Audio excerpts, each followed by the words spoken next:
నమస్తే అండి. నేను మీ రవీందర్ రెడ్డి. వెల్కమ్ టు రవీంద్ర ప్రశాంత జీవనం. రవీంద్ర ప్రశాంత జీవనంకు స్వాగతం.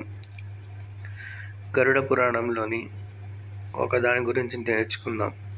కాకరకాయ. కాకరకాయ అనేది మనకు ఎందుకు ఉపయోగపడుతుంది చూద్దాం.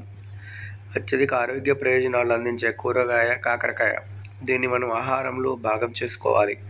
అనేక వ్యాధులు రాకుండా కాపాడుతుంది. గుండె జబ్బులు, ఆర్థరైటిస్, కిడ్నీలో రాళ్లకు కారణమయ్యే యూరిక్ యాసిడ్ను మరియు డయాబెటీస్ను నియంత్రిస్తుంది. అయితే కాకరకాయను నేను చెప్పే విధంగా తీసుకున్నప్పుడు మాత్రమే యూరిక్ యాసిడ్, మధుమేహాన్ని అదుపు చేయవచ్చు. యూరిక్ యాసిడ్ తగ్గాలంటే కాకరకాయలో ఇనుము, magnesium, potassium, calcium, vitamin C, beta carotene వంటి విలువైన పోషకాలు ఉంటాయి. ఔషధ గుణాలు పుష్కలంగా ఉండే కూరగాయకు యూరిక్ యాసిడ్, మధుమేహాన్ని నియంత్రించే లక్షణాలు ఉంటాయి. 1 గ్లాసు కాకరకాయ రసం తీసి మనం ఉదయాన్నే తాగాలి.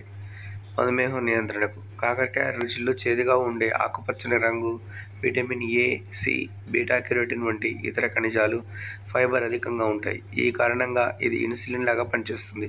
రక్తంలో చక్కెర స్థాయిలు పెరగకుండా నియంత్రిస్తుంది. ప్రతిరోజు ఉదయం ఖాళీ కడుపుతో అరకప్పు కాకరకాయ రసం తాగితే చాలా మంచిది. చేదు తగ్గాలంటే కొద్దిగా నల్ల ఉప్పు లేదా నిమ్మరసం కలుపుకోవచ్చు. దీన్ని తాగడం వల్ల గౌటు, ఆర్థరైటిస్ సమస్యలు తగ్గుతాయని.